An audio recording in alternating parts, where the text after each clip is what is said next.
Shah Rukh Khan received the 2018 Crystal Award for his leadership in championing children's and women's rights in India. Shah Rukh Khan was born in Delhi, India. When his school teacher asked him what he wanted to be in the future, he said he would become a Bollywood star. Though his teacher tried to explain to him that his dream was unrealistic, his mother's response was, if Shah Rukh Khan says it will happen, it will happen. So the story goes. Today, with a following that runs into the billions and a series of films that speak of his tremendous talent and intense work, Shah Rukh Khan is an icon who entertains and inspires his fellow countrymen and women, and who is loved by film audiences around the world, across languages and cultures. Shah Rukh Khan has also been one of India's leading philanthropists. He has been instrumental in funding and launching several charitable causes in India. In October 2013, he founded the non-profit organization Mir Foundation, named after his beloved father, Mirtaj Muhammad Khan. It provides support to women who are victims of attacks and suffer major acid attacks and suffer major burn injuries. The foundation provides medical treatment, legal aid, vocational training, as well as rehabilitation and livelihood support.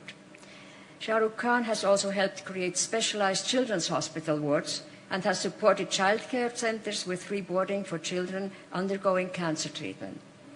I would like now to ask Shah Rukh Khan to join me on stage.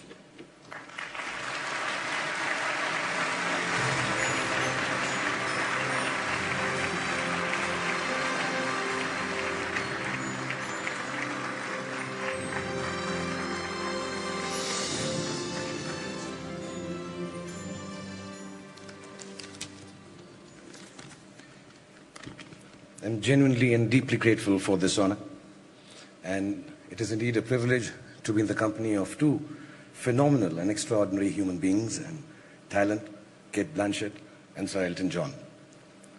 She is, of course, a lady who commands the wind, and you, sir, command the song of a billion hearts, including mine.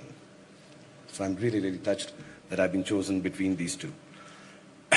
Just a special request, before you go, can I do a selfie? Now, there I've embarrassed my children. Actors are renowned narcissists. No matter how much we pretend not to believe in external beauty, we tend to be obsessed by it one way or another. And perhaps being surrounded by this obsession of beauty, a few years ago I came across a lady who had been brutalized by an acid attack. And it kind of changed my life, or the perspective of it at least. To disfigure a woman by throwing acid on her face is, to me, one of the basest, crudest acts of subjugation imaginable.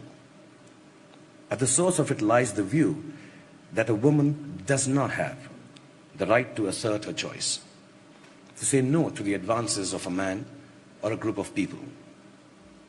And yet each of the women I met, I'd found within them the courage to move on with their lives and to reject the idea of victimhood. What struck me most about them was this, that what was done to them only made them braver and stronger and more able to free themselves to make the choices everyone around them was telling them they could not make, couldn't make, or should not make. From them I have learned how courage can catalyze victimhood into heroism, how solidarity rather than charity enables the human will to overcome, how equality is not a concept, but a truth that encompasses all living beings, and how the service of others is not a choice anymore for any of us. It is a duty that all of us must fulfill in the name of humankind. When I journeyed through the lives of these heroic women and children through the work of Mir Foundation, I experienced a complete reversal of perspective. I stumbled upon the truth that there are no benefactors and no beneficiaries between living beings anymore.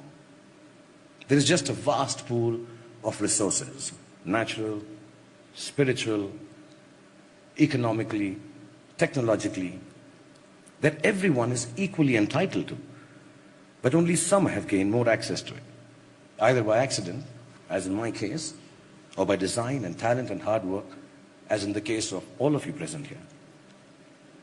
Standing here before all of you who constitute perhaps the most powerful group of human beings in the world, dare I say that power is one of these perspectives we like to maintain a certain way. But power actually needs a complete reversal more than any other thing in the world today. I was sitting with my 5-year-old son, babysitting him just before I came here, and suddenly he screamed, "Papa, Papa, my eye went into my hair. Can you get my eye out of my hair?" He didn't say, "Get my hair out of my eye," like we all believe they do. It's a bit like that when you have power, I think. You think things get in its way, but actually it's the power that is getting in the way. It gets in the way of universal access to resources because it seeks to control and enclose them. So we, the powerful, need to get out of the way, I think.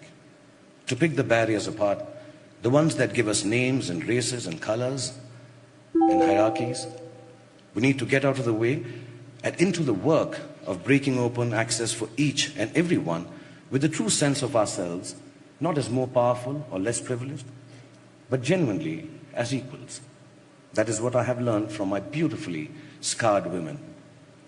I'm grateful to these brave women and children who I work with for all that they have done for me, to the World Economic Forum and all of you present here today for recognizing their heroism by conferring this award and this reward upon me. Also, I want to thank my sister and my wife and my little daughter for bringing me up well and teaching me the value of requesting, sometimes imploring, and if I may add, sometimes even begging a yes from a woman instead of forcing it upon her. Thank you so much, Professor Schwabs, for having me here. And thank you, Mr. Schwabs. Thank you, Davos. Namaskar and Jai Hind. Thank you.